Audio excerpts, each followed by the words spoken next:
The following content is provided under a Creative Commons license. Your support will help MIT OpenCourseWare continue to offer high-quality educational resources for free. To make a donation or view additional materials from hundreds of MIT courses, visit MIT OpenCourseWare at ocw.mit.edu.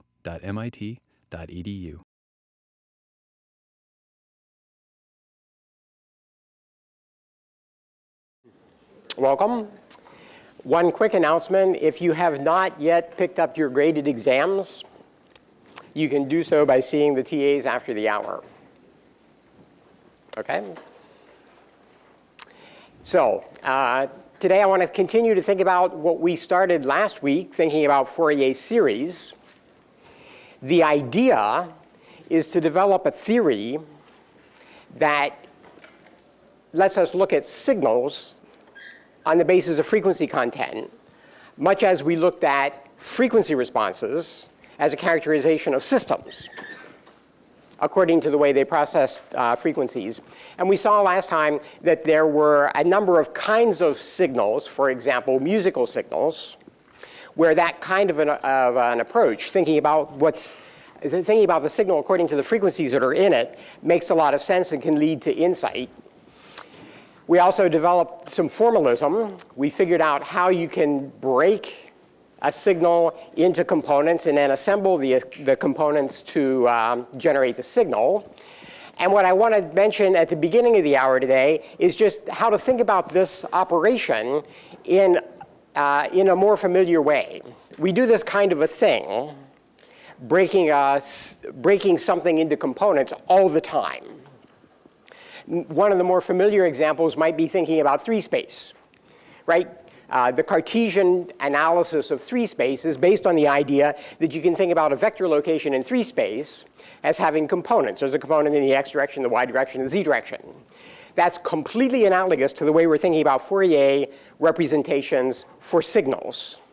So just like we would think about synthesizing the location of a point by adding together 3 pieces, and we would think about analyzing a point to figure out how big the components are in each of those directions, it's exactly the same when we think about Fourier series. We think about representing a signal as a sum of things. So the sum is precisely the same. This one happens to have an infinite number of terms. The top one has 3 terms. The principles are very similar.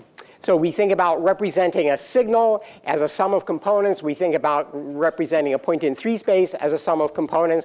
And we think about analyzing the signal or the vector in 3-space so that we figure out what each of those components are. And we do it in an operation where it's actually very convenient to think about the decomposition of the Fourier components using precisely the same language that we would use for thinking about vector spaces. So we would think about, in the case of the Fourier, we think about integrating over the period sifts out a component. The analogous operation for 3-space is to think about a dot product. The way you take a vector and figure out the component in the x direction is to dot it with it. The dot product. In the Fourier case, we think about it as being an inner product. The idea is completely analogous. So we think about having the inner product of 2 things, the reference direction and the vector. So reference direction and vector. We think about it exactly the same way, except now it's an inner product, which means that after we've multiplied, we have to integrate. That's the only difference between inner product. Inner product implies sum or integrate after you've done the multiplication. So we do exactly the same thing, except that now we think about the inner product of A and B. That's just the integral where we take the complex conjugate of one of the signals only because by defining it with the complex conjugate there, we set up the inner product so that the answer is 0 unless we take the inner product of 2 things in the same direction. Okay? So by putting the minus sign there, if the 2 reference directions, that is to say the one characterized by k and m, the ones characterized by k and m, the inner product will be 0 if we take the complex conjugate, as long as k is not equal to m. K equals m is the only non-zero component. Okay? Is that all clear? So, to make sure that it's clear, here's a question. How many of the following pairs of functions are orthogonal in t equals 3? Part of the goal of the exercise is to figure out what the little caveat in t equals 3 means. So look at your neighbor, say hello, figure out a number between 0 and 4.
Sine pi t, right? I fixed it. Is that on the web?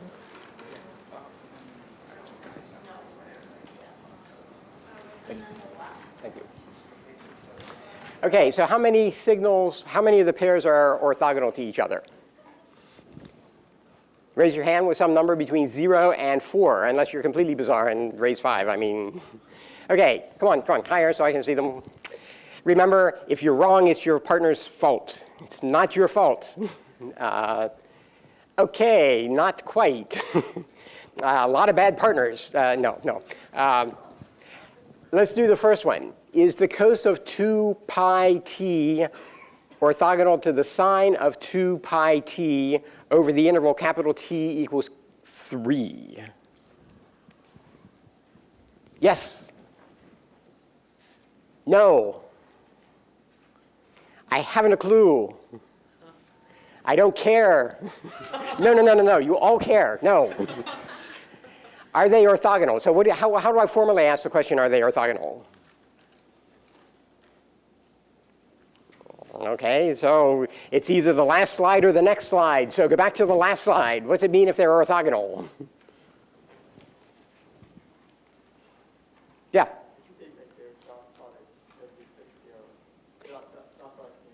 So how do I take the dot product? What do I do?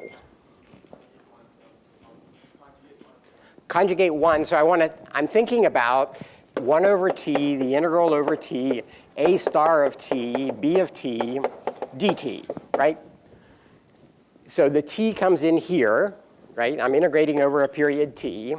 So I take the two functions and I multiply them together. So I have this function, I have that function. I multiply them together. If you multiply two sinusoids of the same frequency but different phase, what do you get? Another sinusoid, right? So you all know all these complicated trig relationships, right? Here's one of them. If you multiply cos of 2 pi t times the sine of pi t, you get half the sine of double the frequency. Okay? You don't need to memorize that. You just look at this picture, you look at that picture. This one, over the interval 3, has 3 periods, right? There are 3 periods of that waveform over the period capital T. There's an integer number, 3. Same here. Here, how many periods? Twice that. But it's exactly 6. So you get a pure sinusoid. You get an integer number of periods. You integrate over an integer number of periods. You get 0. They're orthogonal. Had I chosen the period differently, they may not have been orthogonal. It depends on the period. Okay, so the inner product depends on the period because the inner product has something to do with integrate or sum. And so the range over which you sum or integrate matters. How about cos 2 pi t, cos 4 pi t? Orthogonal? Yeah. Yes. And the reason is? So I think if you wrap everything together, then a lot of symmetry that goes on. You can just say, oh, the interval is going to be 0. So now we've got 2 different frequencies, but we still get these funny cosine relationships that have to do with sums and differences, and the sums and differences both happen to be periodic over 3, over the interval capital T equals 3, right? So we still get the property that the average value here, which is what the integral is pulling out, the average value is 0. So they're also orthogonal. How about cos 2 pi t sine pi t? Okay, I've asked 2 questions, and they were both yes, so I'm getting bored at this point. So by the theory of questions in lecture, the answer is? Now, wait a minute. I'm not that boring. Well, maybe. Is this periodic over capital T equals 3? Excuse me. I didn't say the right question. Sorry. Is this function have an integer number of periods in the time interval capital T equals 3? What's the fundamental period of this waveform? 1. So it has 3 periods over the interval cap T equals 3. What about this one? Period is 2. How many periods are there in the time interval capital T equals 3? The period is 2. How many periods are there? 1.5. Not an integer. Bad news, right? So integer number 3, not integer number. If you were to integrate this over the period T equals 3, if I didn't multiply them, if I just thought about that integral, I wouldn't get 0, right? There's more positives than there are negatives. And when I multiply them, the same sort of thing happens. I get 2 big peaks down and only 1 big peak up. It's because the resulting waveform is no longer has an integer number of periods in the interval capital T equals 3. Okay? Last one, cos 2 pi t e to the, whoops. Is that what I actually said? Good, I forgot the j. Because without the j, they would obviously not be orthogonal, obviously, right? Okay. I didn't mean to ask something quite that obvious. So what about cos 2 pi t and e to the j 2 pi t? Orthogonal. Not. I'm as clueless as I was on part A. No, you're not. No, you're not. So how do you think about that? You can use Euler's expression, and if there had been a j there, this would have been a correct expression. Okay? It's not quite a correct expression because I forgot to put the j there. But had there been a j there, it would have been cos 2 pi t plus j sine 2 pi t. And the awkward thing is that the cos and the cos are obviously not orthogonal with each other. A signal is not orthogonal with itself. Okay? So because part of this signal is that signal, those 2 signals are not orthogonal. Okay? Yes? Okay, so that's the idea of orthogonality. It's a very good way to think about decompositions. And even though we only spent about half an hour last time and only about 15 minutes this time, that is the whole theory of Fourier series. That doesn't mean we can't ask hard questions. There were a couple of questions. Yes, you were first. Is there a way to think about orthogonality using the Fourier coefficients? Well, the Fourier coefficients are the result of orthogonality. I don't think you can tell, if I just told you a bunch of Fourier coefficients, I don't know if you can tell me something about the orthogonality of the underlying signals or not. Excuse me? If you tell me the period and the Fourier coefficients. Let's see. So I'm not completely sure I know what you're asking. Certainly, if you tell me that the Fourier coefficients are blah, blah, blah, 3, 2, 7, 16, and if you tell me that you're working with a simple Fourier series periodic in 3, then you've told me everything. And so there's a way for me to backtrack that it was orthogonal. I'm not sure if I'm connecting with you, so if I'm not, ask me after lecture to make sure that. Sure. He's saying if you have two signals, and then you give me Fourier coefficients and a period for two signals, can I tell if those two signals are orthogonal by saying just if the coefficients are orthogonal? I think that should be true. If they have components in common, they couldn't possibly be orthogonal. So I would answer yes to that question. So if that's what you were, so I think that's probably right. Does that sound right? Yeah, okay. Yes. I'm a little bit confused by the complex conjugate. Yes. Yes. There. Yes. So does that mean we're taking the complex conjugate of A and multiplying it by B? We're taking the complex conjugate of the entire function. At every point in time, we take the complex conjugate of it. And it's especially useful to think about if you're doing something of the form, if A of t were e to the j 2 pi mt, and if B of t were e to the j 2 pi lt, the only thing we're trying to do, but this comes up quite frequently, the only thing we're trying to do is when you conjugate one of these, you rig it so that when you add the exponents, the result goes to 0 by putting the minus up there. That's all. It doesn't seem like we had to do any of that for the example we just worked on. It seems like they were just like signals as they were. Oh, interesting. That's a very good point. That's interesting. So I didn't intend to throw you a ringer. These were signals, all of these except that one, are real functions of time. That's why the complex conjugate bit didn't come up. So I apologize. I wasn't trying to make it seem tricky. Okay, so it's because this function of time is everywhere real that we didn't need to rehearse this. We did have to do it in that one.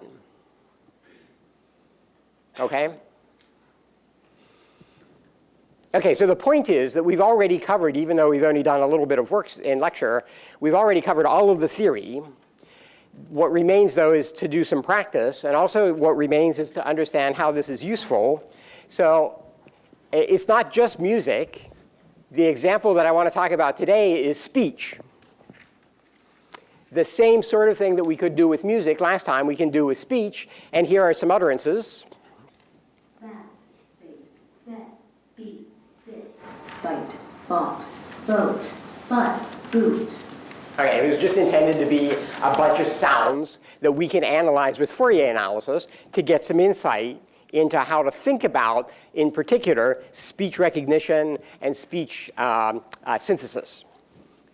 So we can take those utterances, and all I did was write a little Python program to do the decomposition that I showed on the previous slides, so that I could break these time waveforms. Here I'm illustrating 1, 2, 3, 4, 5, 6 periods.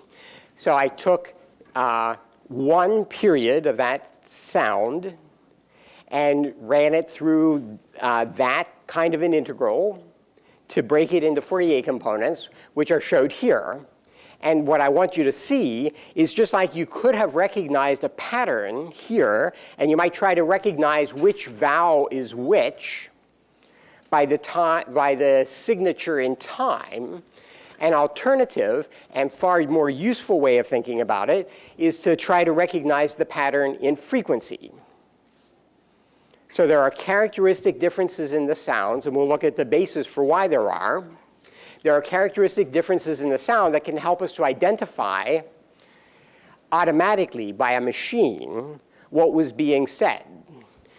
And so what we want to do is learn to think about a pattern that characterizes a, e, u in the frequency domain as opposed to the time domain. So there's something different about those sounds that manifests a difference in this Fourier signature. So that's one of the useful applications of this, and we'd like to understand that better. There's a really good physical reason why that happens, and it has to do with the way we produce speech. So you can think about speech as being generated by some source. Ultimately, the source of my speech is somewhere down here, okay, which always amuses me when I see the cut-off heads talking, like at Halloween and like on some cartoon shows, because you can't do that, right? Because the source has to do with down here someplace, right? So my lungs push in, that pushes air through something and starts making noise somehow. I'm going to focus today on things that we call voiced. In a voiced sound, in a voiced sound, it's caused by vibrations of the vocal cords. So if you were to stick a camera down someone's throat, this is the sort of thing that you would see. It's an enormously complex structure whose mechanics are extremely difficult to understand. Because what happens is when you want to make a high sound, you tense the structure. You pull on some muscles that pull the cord. The cords are normally rattling pretty fast. And what you do is you pull on a muscle that tenses them to make it go higher. But your intuition should say, now wait a minute, you're making it longer to make it higher? And your intuition would be right. Normally, long organ pipes are higher or lower in frequency. Lower. So you have to do a lot of mental calculations in order to move these muscles correctly so that the resulting frequency of the vibration comes out right. It's not obvious because two things happen as you tense the muscle. The folds, the vocal cords get longer, which you would think would make the frequency lower, but they get tighter, which of course goes the other direction, right? So it's a very complicated thing, and in fact it's something that goes bad with professional speakers, but even more professional singers often have a lot of trouble with the enormous stress that happens on this structure with repeated use and repeated overuse. Anyway, this takes a real beating, but that's ultimately the source of speech. But if that were all you had, it wouldn't sound much like speech. A lot of the interesting stuff comes from these cavities that you intentionally manipulate as you're speaking to make the different characteristic sounds. So the idea then is that you have a source that contains information like frequency. What's the pitch of the utterance? But you have this other thing which is acting like a filter. If you think about the whole thing as a system, we have a block which represents a filter, which is the thing that has a frequency response. The frequency response depends on how I've put my tongue in my mouth and how I've opened my lips and stuff like that. We'll see that in a minute. But it also depends on how the vocal folds. It has an input, which is the vocal folds. So the idea then is the same kind of a source filter idea that we motivated last time by way of the RC filter example. If you put a resistor and a capacitor together with a source, a convenient way to think about that is as a low-pass filter. we think about it having a frequency response. So the system, just the RC part, has a frequency response, which we can characterize by a Bode diagram. So we can think about, we did this last time, so we can think about the low frequencies go through without attenuation. The gain is 1. And the phase is 0. So basically, low frequencies go through the filter without any change. High frequencies are attenuated. The higher the frequency, the more the attenuation. And phase shifted by lagging pi over 2. So that's a way of thinking about the RC circuit as a low-pass filter. And it gives us insight in the kinds of signals that go through and don't go through. So that if we think about a signal, like a square wave, having a Fourier series decomposition, it only has odd components, and the odd components fall with k. The magnitude of the component is inverse with k. So we get components that, if I plot on a log scale, the reciprocal relationship of the weight of the components, the magnitude of the components, makes it a straight line with a slope of -1. And now we can think about putting this signal into the RC filter and thinking about what the output should look like. If the frequency of the square wave, if the fundamental frequency, 2 pi over the period, if 2 pi over capital T, is some frequency that's low compared to the corner frequency of the low-pass filter, basically the output of the filter, which is showed in green, overlaps the input, which is showed in red. You can't tell the difference because all the components have the same magnitude and phase as the input. But if you change the frequency of the square wave so that the fundamental is higher, some of the higher frequencies are attenuated and phase shifted. The shape of the waveform, showed in green, starts to deviate. If you go to still higher frequencies, the deviation is even greater. And if you go to high enough frequencies, they're all in the region where the magnitude is being attenuated by 1 over frequency. So my dependence of 1 over k becomes 1 over k squared, and it goes from being a square wave to a triangle wave. So that's a way of thinking about the signal transformation in terms of a filter. We did that last time. What's going on with speech is exactly the same thing. What we want to do is think about the glottis makes some kind of a sound that goes into a filter. The filter is this thing that is controlled by my tongue's position and my jaw position and my lip position and stuff like that, and what comes out is speech. To demonstrate that, here's a film that was made by Ken Stevens. Ken Stevens was a professor in this department. He just recently retired. This was done when he was a graduate student. It's very hard to see because the contrast is not great, but you have to take into consideration this was made with X-rays. Okay, we probably wouldn't do this today. Okay, there was a relatively large exposure to X-rays, which we sort of frown on these days. Just so you're not too worried, Ken Stevens, when he retired, had the longest teaching career in our history. He was a lecturer who actively lectured for 50 years. So he seemed to have done OK. He survived. So you don't need to worry about what happened to him. But we probably wouldn't repeat this. It's a little hard to see. The bone is easy, right? Because X-rays don't go through bones very well. What you can just barely see is his lips. And it's important to watch the lips, too.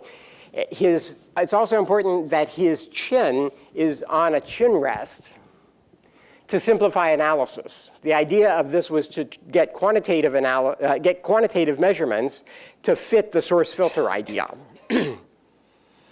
OK, so now I'm going to play a film, a recording of him.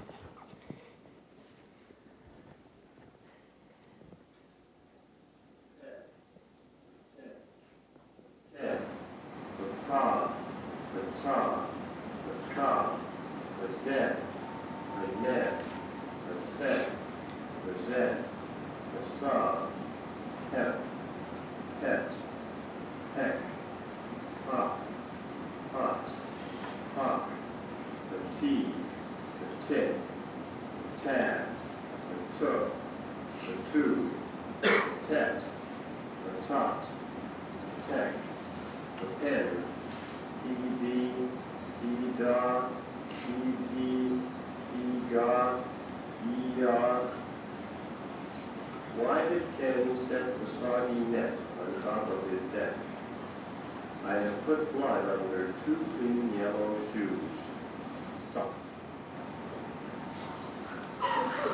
Okay, so what you were supposed to see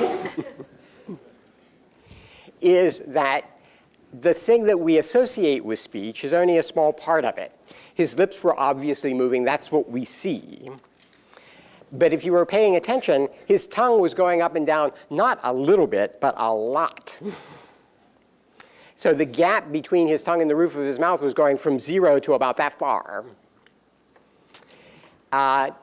The velum back here was opening very broadly on occasion. So there was a significant variation in the shape of the structure through which the glottis waveform was passing.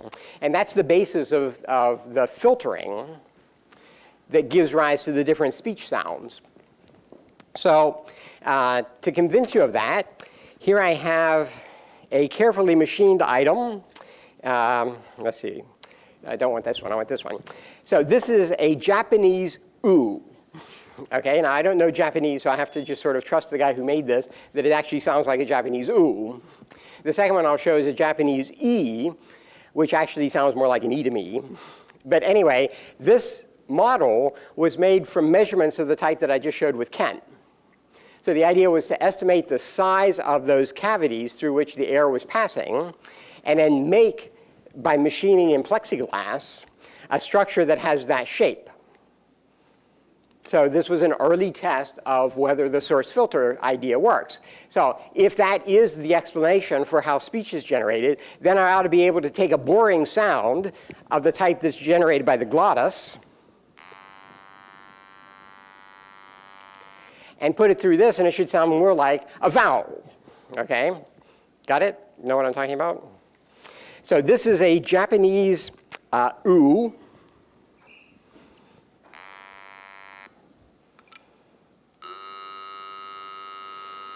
I don't know if anybody knows Japanese. I don't know if that sounds like an oo. Anybody know Japanese? And does that sound like an oo or not? Okay, I'll pass. This is an E. Okay, now notice that the E looks very different, right? The question is whether that's a big enough difference to make the difference between an oo and an E. I'm pressing the same button, nothing up my sleeves, nothing. Okay, so same button.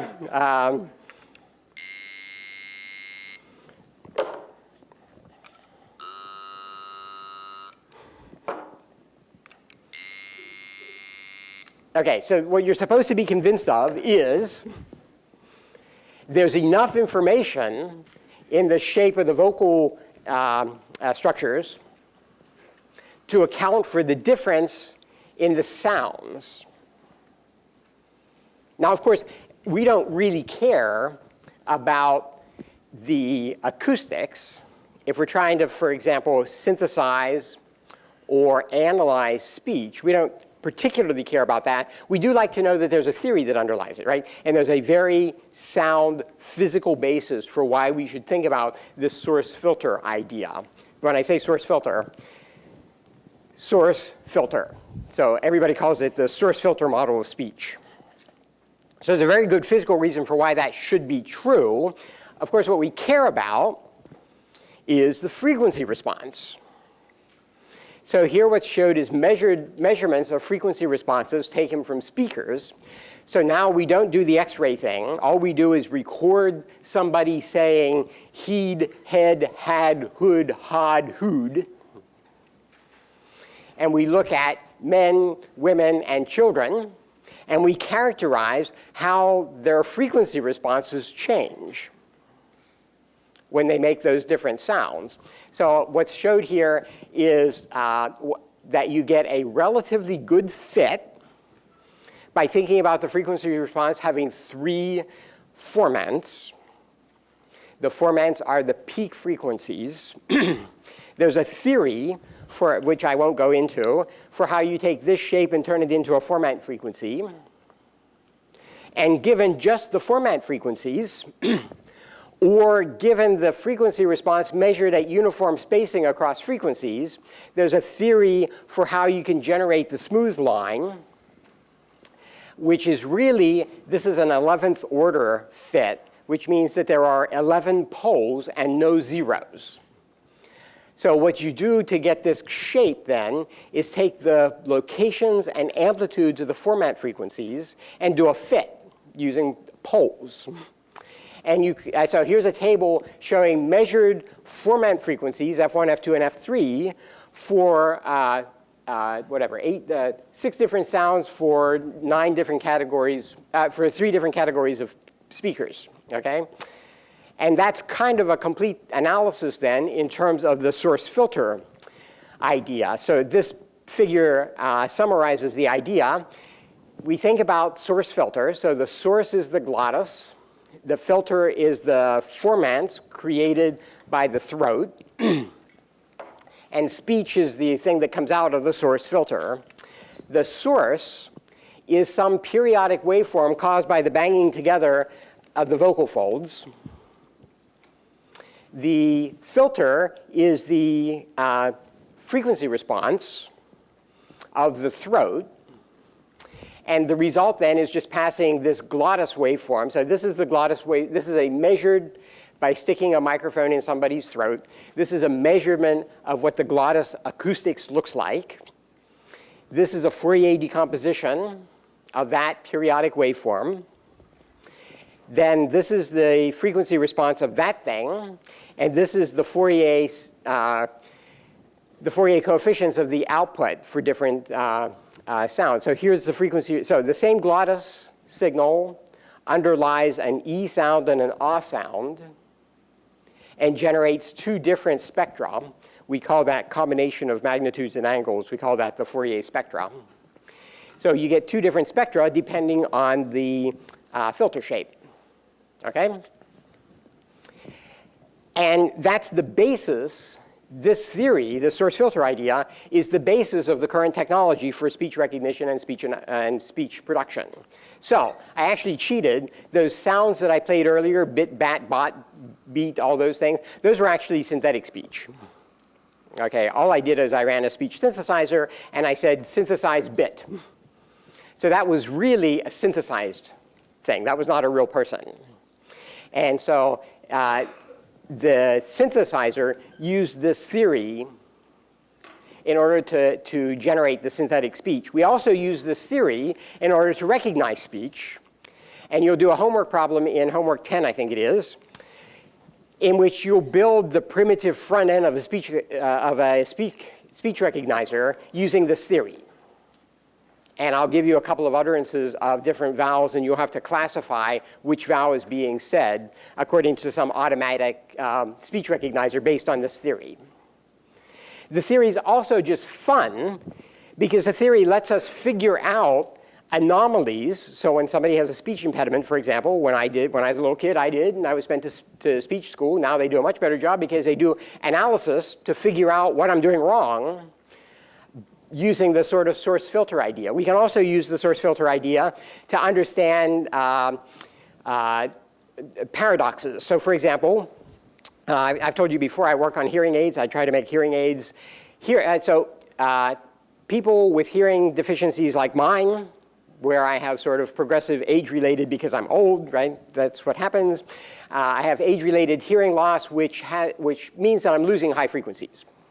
I'm less sensitive to high frequencies. People like me, which is the vast majority of people my age, it's easier to understand male speech than female speech. Why? Higher frequencies. So those higher frequencies shift some of the important stuff that I should be listening to into frequencies I don't hear anymore, right? So that's a way of using this theory to try to understand what's wrong with me. But there's also things, it's not just me. Normal people have trouble distinguishing female speech, especially in taxing environments, and one of those is singing. So if you consider altos and sopranos are like the worst, right? Because they are not only female, but they're at the high end of females. And there are those who complain about not being able to understand female singers. Okay, so here's a demo that will help us to understand whether that's a valid kind of a criticism or not. So what I've got is a professional singer singing la, la, la, la, la, on a scale. So from low frequency to high frequency, then a different sound, a different sound, a different sound, a different sound. So the first thing what I want to do, I want you to listen to those different sounds as she goes across the scale. Then I'm going to play just the low ones and just the high ones, just the low frequency ones and just the high frequency ones. So first, the different scales, la, la, lor, lu, lur, li, okay?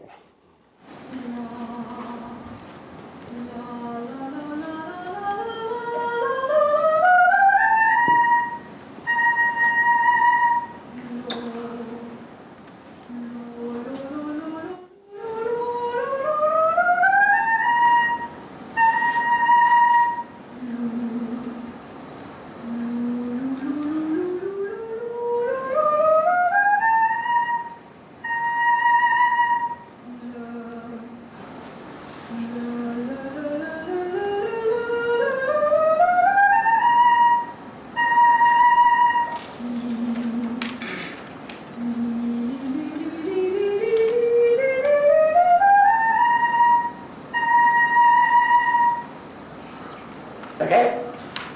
So now what I've done is I've sliced out the lowest frequency, the very first of the scale, from each of the sounds and pasted them together to get the low frequency run.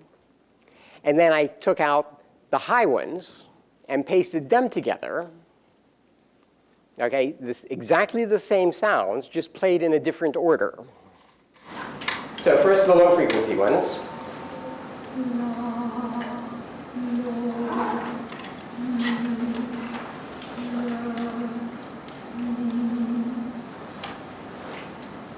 And the high frequency ones.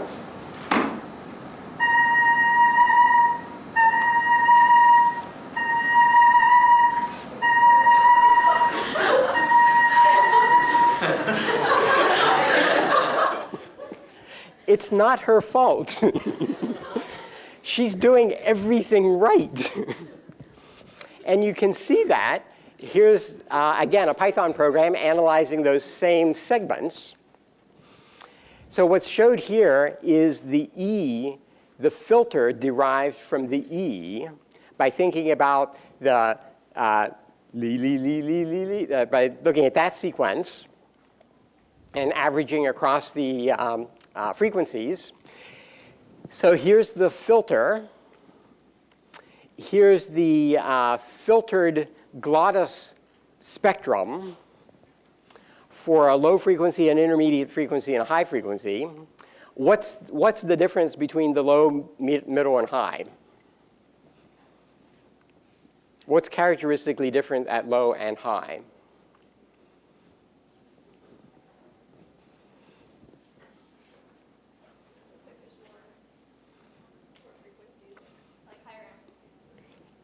So if you look at the low frequency, the low pitch, there are more frequency components in a given range.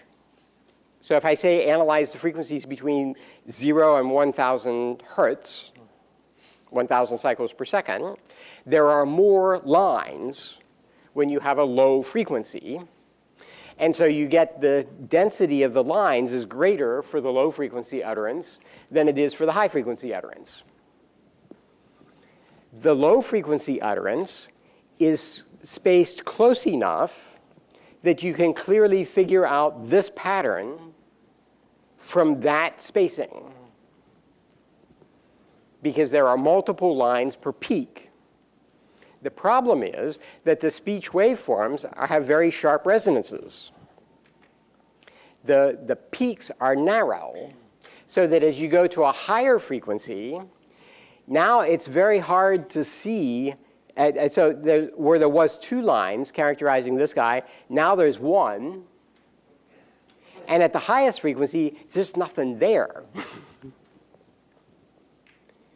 Similarly, with these peaks, again, several lines representing each peak, one line representing nothing representing this peak, nothing representing that peak. There is nothing about E in that signal. And if you do the same analysis for ah, you get the same result. There's nothing about E, and there's nothing about ah. There's just nothing there. There's no way anybody is going to tell those two sounds apart. So if the singer put her voice, her vocal tract in precisely the right location,